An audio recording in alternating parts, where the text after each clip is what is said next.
मैं CSDS का data पढ़ रही थी राजकुमार जी, और CSDS का डेटा भी ये बता रहा है कि ये जो 2024 से ये 2026 वाला जो एक पैटर्न चेंज युवाओं में दिखाई दे रहा है। एक तो युवा ये कह रहा है कि किसी एक पार्टी, एक नेता, इसके लिहाज से वो अपनी आइडियोलॉजी और अपनी आइडेंटिटी को नहीं जोड़ रहा है। वो ये देख रहा है कि मेरे मुद्दों का समाधान मिल रहा है या नहीं मिल रहा है। अब जो उसे वो समाधान दे रहा है उस व्यक्ति के साथ वो जुड़ जा रहा है। तो दरअसल अब ये जो टीम तैयार हुई है वो समाधान ढूंढने के साथ साथ कनेक्ट बढ़ाने के लिए टीम तैयार हुई है। समाधान तो हालांकि प्रशासन और शासन ही देता है, लेकिन बात तो संगठन पहुंचाता है। नहीं, राजनीतिक दल के तौर पर संवाद करना समाज के सभी वर्गों से, आयु वर्गों से, वो जरूरी है। और बीजेपी ने ये सबक मुझे लगता है अगर बहुत जल्दी सीख लिया, उस पर अगर अमल करेंगे तो बेहतर है पॉलिटिकल पार्टी के तौर पर।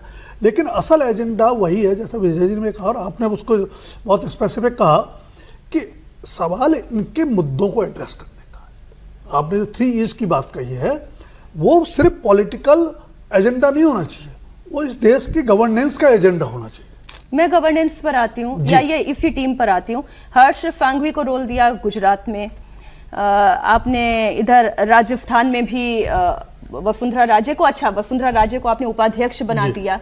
उधर भी एक आप नई टीम तैयार कर रहे हैं, विप्लव देव को आप भेज रहे हैं।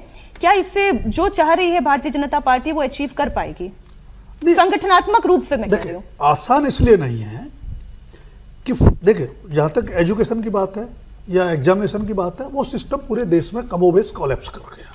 ठीक, उसमें ऐसा नहीं है कि सिर्फ बीजेपी रूल्ड स्टेट्स में ही प्रॉब्लम, बाकी में नहीं है।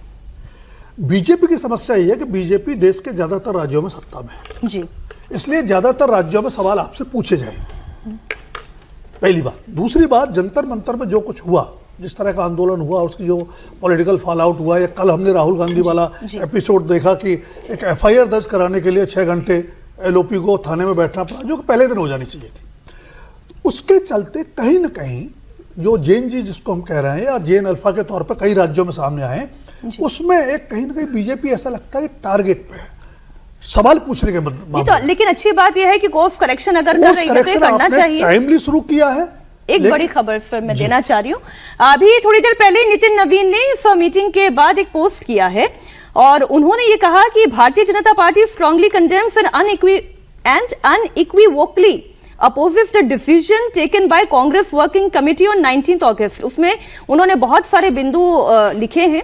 इसमें उन्होंने कहा कि एक तो ये जो 19 अगस्त को कांग्रेस वर्किंग कमेटी ने फैसला लिया कि 1937 के रेजोल्यूशन पर ही वो स्ट्रिक्ट बने रहेंगे, ये ठीक नहीं है। To uphold the honour, dignity, legacy and national status of the complete Vande Mataram as the national song of Bharat and as an immortal symbol of Indian national consciousness and freedom struggle. बहुत लंबा पोस्ट है जिसका लबोलुबाब ये है समीर जी कि ये भारतीय जनता पार्टी बर्दाश्त नहीं करेगी कि आप वंदे मातरम का अपमान करेंगे। अब फिर ये बात है कि बात कानूनी से ज्यादा नैरेटिव की है कि कौन देश के साथ है, कौन देश के साथ नहीं है, कौन वंदे मातरम का सम्मान करता है, देशभक्त है या कौन नहीं करता। देखिए, अब कांग्रेस ने तो अपनी लाइन खींच दी है। जिस तरीके से 15 अगस्त को सोनिया गांधी, राहुल गांधी और मल्लिकार्जुन खड़गे का जो व्यवहार था राष्ट्रगीत को लेकर, उसके बाद कांग्रेस वर्किंग कमेटी में जिस तरीके से उन्होंने बहुत क्लियर कर दिया है कि हम पहले 2 छंद को लेके आगे बढ़ेंगे, 4 छंद हम नहीं गाने वाले, तो कांग्रेस ने अपना रुख स्पष्ट कर दिया। भारतीय जनता पार्टी से राजनीतिक रूप से बुलाने की कोशिश करेगी। लेकिन मुझे लगता है कि जो सबसे बड़ी चिंता भारतीय जनता पार्टी की है वो युवाओं को जोड़ने का लेकर रहेगी। और संघ की जो अभी 3 दिन की जो बैठक हुई 19 से लेकर 21 तक विशाखापट्टनम में समन्वय बैठक हुई, उस बैठक में भी सबसे बड़ी चिंता यही जाहिर की गई है कि युवाओं को कैसे जोड़ा जाए। और ये जो जंतर मंतर का प्रदर्शन हुआ था, जिस तरीके से युवाओं का हुआ, इसके बाद संघ ने चिंता जाहिर की है और अखिल भारतीय विद्यार्थी परिषद को यह विशेष जिम्मेदारी दी गई है कि भाई युवाओं को जोड़ना है। इसी में सर पॉलिटिकल अपीसमेंट की बात करें तो reject every attempt to subordinate the national song to communal pressure, political appeasement और narrow vote bank consideration. Congress party एक नैरो वोट बैंक और पॉलिटिकल अपीसमेंट के साथ वो तो क्लियर है। कांग्रेस को पता है कि भाई मुस्लिम वोट बैंक को हमें साथ के रखना है, जो 16-17% है हमें उसको फोकस करना है, और 10 से 15-20% ऐसा हिंदू वोटर है जो इस बात को बहुत महत्व नहीं देता है। इस बात को लेकर वो इस लफड़े में नहीं पड़ेगा और हमको वोट करेगा। तो उनका कोशिश है कि 16-17% का वोट जोड़कर रखा जाए। लेकिन अगर भारतीय जनता पार्टी से ये मान के चल रही है कि सिर्फ वंदे मातरम को देश भर में इश्यू बना लेगी और जनता का और युवाओं का वोट ले लेगी, तो मुझे लग रहा है कि वो भ्रम में और गलती में जी रहे हैं। सिर्फ वंदे मातरम को इशू लेकर आप जनता का वोट नहीं ले पाओगे, आपको बाकी जो जनता की समस्या युवा है उनको आपको जोड़ना पड़ेगा, और मुझे लगता है उस पर ज्यादा बेहतर तरीके से आपको फोकस करना पड़ेगा। सिर्फ वंदे मातरम आपको देशभक्त बता देगा और कांग्रेस को देशद्रोही बता देगा, यह सफिशिएंट नहीं है।